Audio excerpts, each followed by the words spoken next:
கற்றது உலகளவாகவும் கல்லாதது கைவிடங்களவாகவும் இருக்கிறது. Hello everyone, எல்லாரும் எப்படி இருக்கீங்க? நல்லா இருக்கீங்களா? இந்த வீடியோ உங்ககிட்ட பேசின டாபிக் என்ன அப்படின்னு பார்த்தீங்கன்னா, இன்னைக்கு வந்து ஈரான், யூஎஸ், இஸ்ரேல் சொல்லிட்டு ஒரு மிகப்பெரிய வார் அப்படிங்கிறது நிறைய பேர் வந்து பார்த்துருப்பீங்க. அண்ட் கிட்டத்தட்ட 7 டேஸா 1 வீக்காக இந்த வார் வந்து போயிட்டு இருக்கு. என்ன ஆச்சு இன்னைக்கு வரைக்கும், என்னென்ன மிகப்பெரிய அப்டேட்ஸ் அப்படிங்கிறத இந்த வீடியோ உங்ககிட்ட நான் பேச போறேன். அங்கே சுற்றி இங்கே சுற்றி கடைசியில் இந்தியா கிட்டேயே வந்து அமெரிக்கா அட்டாக் பண்ணியிருக்காங்க. என்ன ஆச்சு அப்படிங்கிற ஒரு விஷயம் பார்க்க போகிறோம். இன்னொரு விஷயம் என்ன அப்படின்னு பார்த்தீங்கன்னா, ஈரானுடைய மிகப்பெரிய டாக்டிக்ஸ் என்னென்ன அப்படிங்கிறதையுமே இந்த வீடியோ உங்களுக்கு வந்து பேச போகிறேன். ஸோ ஃபர்ஸ்ட் விஷயம் என்ன அப்படின்னு பார்த்தீங்கன்னா, ட்ரோன் அட்டாக் அப்படிங்கிற ஒரு பர்டிகுலர் விஷயத்தை வந்து ஈரான் பயங்கரமாக வந்து கையாண்டுட்டு இருக்காங்க. கிட்டத்தட்ட யூஎஸ் உடைய ஒரு மிகப்பெரிய லூப் ஹோல் என்ன அப்படிங்கிறதையோ, மிகப்பெரிய வீக்னஸ் என்ன அப்படிங்கிறதையோ ஈரான் வந்து கண்டுபிடிச்சிருக்காங்களோ அப்படிங்கிற ஒரு மிகப்பெரிய டவுட்டே வந்து எல்லாருமே வந்துருக்கும். எதனால் அப்படின்னா, யூஎஸ் கிட்ட இல்லாத ஃபெசிலிட்டியே இல்லை, யூஎஸ் கிட்ட இல்லாத attacking high end machines technicians எதுவுமே இல்லை. பட் இருந்தாலும் யூஎஸ்ஏ வந்து யுக்ரைன் கிட்ட ஒரு கைண்ட் ஆஃப் ஹெல்ப் கேட்டிருக்காங்க. எதுக்காக அப்படின்னா, ட்ரோன் அட்டாக்கை சமாளிக்கிறது எப்படி, ட்ரோன் அட்டாக்கை சமாளிக்கிறதுக்கு என்னென்ன விஷயங்கள் யூஸ் பண்ணணும் அப்படிங்கிறதும் அது எங்களுக்கு ப்ரொவைட் பண்ணுன்னு சொல்லி யுக்ரைன் கிட்ட கேட்டிருக்காங்க. யுக்ரைன், இஸ்ரேல், யூஎஸ் எல்லாம் ஒரு பக்கம். இந்த பக்கம் வந்து பார்த்தீங்கன்னா ஈரான், ரஷ்யா, சைனாலே அவங்க பக்கம். ஈரான் என்ன பண்ணுறாங்கன்னா, ரஷ்யாவுக்கு வந்து இந்த ட்ரோன் வந்து ப்ரொவைட் பண்ணியிருக்காங்க. எதுக்கு? ரஷ்யா வந்து யுக்ரைன் அட்டாக் பண்ணுறதுக்கு.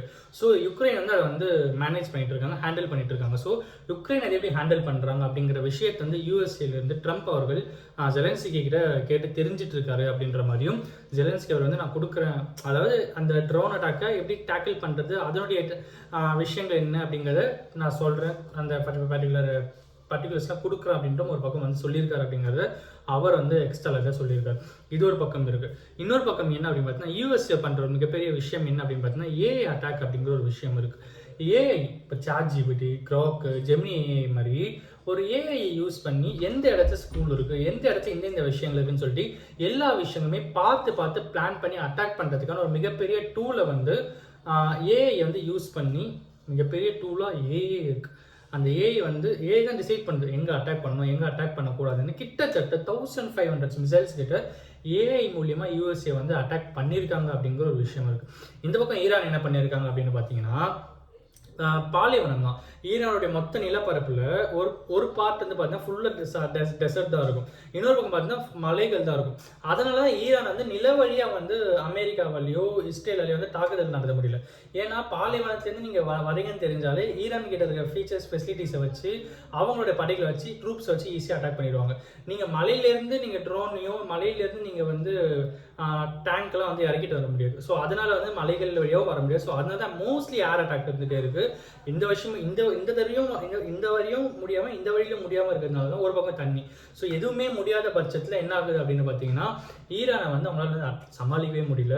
ஈரான் வந்து டெசர்ட் அண்டர் சாண்டில் மிசைல்ஸ் வச்சிருக்காங்க. 1000+ ஆஃப் மிசைல்ஸ் வந்து வச்சிருக்காங்க. thousands மிசைல்ஸ் கிட்ட இருக்கு. மண்ணுல இருந்து மேலே போய் அட்டாக் பண்ணுது. அந்த மாதிரி ஃபீச்சர்ஸ்லாம் வந்து பயங்கரமாக ஒரு பக்கம் வந்து அட்டாக் பண்ணிட்டு இருக்காங்க. இந்த பக்கம் யூஎஸ்ஏ என்ன பண்றாங்கன்னு பார்த்தீங்கன்னா, அந்த kind of strait of Hormuz அப்படிங்கிற ஒரு ஏரியா இருக்குது, தண்ணி போகிற வழி இது பார்த்தீங்களா. ஸோ அந்த இடத்த என்ன பண்ணுறாங்கன்னா, கேப்சர் பண்ணணும் அப்படின்ற ஒரு பக்கம் வந்து மிகப்பெரிய தீவிரம் காட்டிட்டு வந்துட்டு இருக்காங்க. ஸோ அதுதான் வந்து மெயினாக இந்தியாவிலேருந்து 85% ஆஃப் பெட்ரோலியம் ப்ராடக்ட்ஸ், டீசல்ஸ்லாம் வந்து அந்த வழியாக தான் இந்தியாவுக்கு வருது. ஸோ அந்த வழி வந்து ஃபுல்லாக ஈரான் கண்ட்ரோல் இருக்குது. அது எப்படின்னா நம்ம கண்ட்ரோலில் எடுக்கணும் அப்படின்னு சொல்லி யூஎஸ் ஒரு பக்கம் ட்ரை பண்ணிட்டு இருக்காங்க. பட் அது அவ்வளோ ஈஸியான ஒரு விஷயம் இல்லை. But still they are drying அப்படிங்கிறதும் ஒரு பக்கம் இருக்குது. இன்ஃபேக்ட் யூஎஸ்ஏ வந்து நிறைய கண்ட்ரிஸ் கிட்ட சொல்லியிருக்காங்க, நீங்கள் தைரியமாக போங்க, போயிட்டு ஆயில் பெட்ரோலாம் எடுத்துகிட்டு வாங்க, நாங்கள் எங்களோட ட்ரூப்ஸை சேஃப்கார்டுக்கு அனுப்புகிறோம் அப்படின்னு சொல்லி. பட் இருந்தாலும் எந்த ஒரு கண்ட்ரியும், எந்த ஒரு ஷிப் கம்பெனியும் வந்து முன் வரல அப்படிங்கிறதும் ஒரு பக்கம் இருக்குது. இன்னொரு பக்கம் என்ன அப்படின்னு பார்த்தீங்கன்னா, ஈரானுடைய மிகப்பெரிய ரெசிஸ்டன்ஸ்னால, ஈரான் வந்து மிகப்பெரிய தாக்குதல் வந்து பலப்படுத்தி அவங்களோட தற்காப்பு தன்மை ரொம்ப அதிகமாக இருக்கிற காரணத்தினால பல ஆயிரம் ட்ரூப்ஸு, பல ஆயிரம் மிஷின்ஸு, மிசைல்ஸ் எல்லாத்தையுமே வந்து ஜெர்மனிலேருந்து, அப்புறம் வந்து யூஎஸ்ஏலேருந்துலாம் வந்து பார்த்தீங்கன்னா யூஏஇ, அப்புறம் வந்து பஹ்ரைன், இந்த மாதிரி நிறைய யூஎஸ் பேஸ்ட் ஆர்மி ஃபோர்ஸ்க்கு எல்லாருக்குமே வந்து சப்ளை ஆகிட்டு இருக்கு, ப்ரொவைட் ஆகிட்டு இருக்கு. அதனால வந்து அவங்களே எதிர்பார்க்கல இந்த அளவுக்கு அட்டாக் வந்து ரெசிஸ்ட் பண்ணுவாங்கன்னு சொல்லி எதிர்பார்க்கல. இதே தப்பு தான் ரஷ்யா வந்து யுக்ரைனில் பண்ணாங்க. இப்போ இந்த விஷயத்தில் வந்து அதே மாதிரி ஈரான் அவ்வளோ ஈஸியாக இற போட்ட காரணத்தினால அவங்களால வந்து அவங்களுடைய தாக்குதலை வந்து ஃபுல் ஃபோர்ஸாக இறக்க முடியல. ஈரானோட ரெசிஸ்டன்ஸ் அந்த அளவுக்கு இருக்கிறதுனால அவங்களால எதுவுமே பண்ண முடியல. அடிஷ்னல் ட்ரூப்ஸ் வந்து அவங்க வந்து இறக்கிட்டு இருக்காங்க. இன்னொரு பக்கம் இஸ்ரேல நிறைய பேர் வந்து இறந்து போயிருக்காங்க. பட் இஸ்ரேல் வந்து அதை அன்அஃபிஷியலாக சொல்லலை அப்படிங்கிறதும், அதை ஈரான் என்ன சொல்றாங்கன்னா, ஆமா நாங்கள் இத்தனை பேரை கொண்டிருக்கோம் ஆனால் இஸ்ரேல் சொல்லலை அப்படின்றாங்க. பட் அது எந்த அளவுக்கு உண்மை அப்படின்னு தெரியல. நேஷனல் மீடியா எல்லாமே இந்த விஷயத்தில் ஆஃப் ஆகிறதுனால அதில் எந்த அளவுக்கு உண்மைத்தன்மை இருக்குது அப்படிங்கிறதுமே ஒரு டவுட்ஃபுல்லான ஒரு விஷயம் தான். பட் ஈரான் கிளைம் பண்ணுறாங்க இஸ்ரேலில் இவ்வளோ பேரை நாங்கள் கொண்டு இருக்கோம் அப்படின்னு சொல்லிட்டு. இன்னொரு பக்கம் என்ன அப்படின்னு பார்த்தீங்கன்னா, இந்தியன் ஓஷன்ன்றது மிகப்பெரிய அசம்பாவிதம் தான் அவங்க. அது என்ன ஆச்சு அப்படின்னு பார்த்தீங்கன்னா, கிட்டத்தட்ட இந்தியன் ஓஷனில் ஒரு பயங்கரமான ஒரு விஷயம் நடந்தது. அது என்னன்னா, இந்தியாவுக்கு நிறைய கண்ட்ரீஸ்லேருந்து வந்து பார்த்தீங்கன்னா கிட்டத்தட்ட ஒரு கேம்ப் மாதிரி, ஓகேங்களா, இந்த கடல் கொள்ளையர்களை எப்படி ஹேண்டில் பண்ணணும், அது மூலிமா அட்டாக் நடந்தால் எப்படி வந்து ஹேண்டில் பண்ணணும் சொல்லி கிட்டத்தட்ட ஒரு ஆன்லைன் கிளாஸ், கோச்சிங் கிளாஸ் மாதிரி வச்சுக்கோங்க. அது வந்து ஹை எண்டில் நடக்கிற ஒரு விஷயம். ரொம்ப ப்ரொஃபஷனலிசமாக வந்து military force, country based military force வந்து நடக்கிற ஒரு விஷயம். ஸோ அதில் என்ன ஆச்சு அப்படின்னு பார்த்தீங்கன்னா, ஈரானும் வந்து சம்மந்தப்பட்டிருந்தாங்க, ஈரானும் வந்து வந்திருந்தாங்க.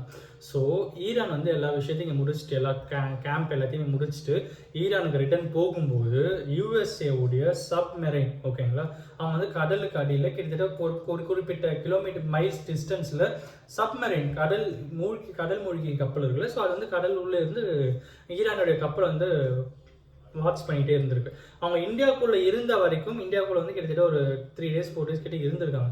அது வரைக்கும் அவங்கள வந்து எதுவுமே அவங்களை எதுவும் பண்ணலை. ஏன்னா அது வந்து இந்தியா பார்டரில் இருக்கிறதால பண்ணல. ஒரு குறிப்பிட்ட பார்டர் தாண்டி போய் அது இன்டர்நேஷனல் பார்டர் இருக்கும். எல்லா கண்ட்ரிக்குமே வந்து அது ஷேரிங் இருக்கும். ஸ்ரீலங்காவுக்கு ஒரு விஷயம் இருக்கும், ஒரு லிமிட் வரைக்கும் ஷேரிங் இருக்கும் கடலில். இந்தியாவுக்கும் ஒரு லிமிட் இருக்கும், கடலில் ஷேரிங் இருக்கும். ஸோ இந்த குறிப்பிட்ட லெவலை தாண்டி போகும்போது அது இன்டர்நேஷனல் பார்டர் ஆகும், பொதுப்படியான ஒரு விஷயமாயிடும். அந்த இன்டர்நேஷனல் பார்டர் கிராஸ் ஆகிற மினிட்ல என்ன பண்ணாங்க பார்த்தா, சப்மரைன்ல இருந்து ஒரு மிசைல் அட்டாக் அந்த கப்பலில் நடந்து கிட்டத்தட்ட 30 பேர் கிட்ட இறந்து போயிருக்காங்க. 100க்கும் மேற்பட்டவர் வந்து ரொம்ப சீரியஸாக இருக்காங்க. அதில் 70 பேர் கிட்ட காணாமல் போயிருக்காங்கன்ற விஷயம் வந்து கண்டுபிடிக்கப்பட்டிருக்கு. ஸோ 30 பேர் வந்து ஓரளவுக்கு ரெக்கவரி ஆகியிருக்காங்க அப்படின்னும், அவங்களுக்கு வந்து ஸ்ரீலங்காவுடைய ட்ரூப்ஸ் உடனே அங்கே போயிட்டு அவங்களுடைய ரெஸ்கியூ டீம் போயிட்டு காப்பாற்றி கூப்பிட்டு வந்து ஸ்ரீலங்காவில் அவங்களுக்கு வந்து ஒரு பக்கம் வந்து ட்ரீட்மெண்ட் போயிட்டு இருக்கு அப்படிங்கிறது ஒரு பக்கம் வந்து மிகப்பெரிய சோகமான ஒரு விஷயம். எதனால நம்மளை நம்பி வந்த ஒரு நாடு, நம்மளை நம்பி ஈரான் வந்த நேரத்தில் இந்த மாதிரி நடந்திருக்கிறது வந்து ரொம்பவே கஷ்டமான ஒரு விஷயம். நம்ம இதில் எந்த ஸ்டாண்ட் எடுத்திருக்கோம் அப்படின்னு பார்த்தா, எந்த கண்ட்ரிக்கும் ஸ்டாண்ட் எடுக்காமல் பொதுப்படியான ஸ்டாண்டு தான் இருக்கும். நம்மளுடைய மெயின் ஸ்டாண்ட் என்னன்னா, முக்கியமாக இந்த போர் வந்து சீக்கிரம் முடிவுக்கு வரணும். அது நமக்கு யார்கிட்ட பேசணும்னா, வந்து இஸ்ரேல் கிட்டவும் ஈரான் கிட்டவும் பேசவும் இருக்காங்க. இஸ்ரேலும் ஈரானும் இந்தியாவை சொன்னால் ஓரளவுக்கு கேட்பாங்க அப்படிங்கிற விஷயம் இருக்கிறதுனால இஸ்ரேல் கிட்ட நாங்கள் பேச்சுவார்த்தை நடத்துகிறோம் அப்படின்னு சொல்லி ஈரானுடைய அஃபீஷியல்ஸ் கிட்ட நம்ம இந்தியன் கவர்மெண்ட் வந்து சொல்லியிருக்காங்க அப்படின்னும், ஈரானுடைய சேஃப் பீயிங்க்கு, வெல்பீயிங்க்கு முடிஞ்ச அளவுக்கு நம்ம வந்து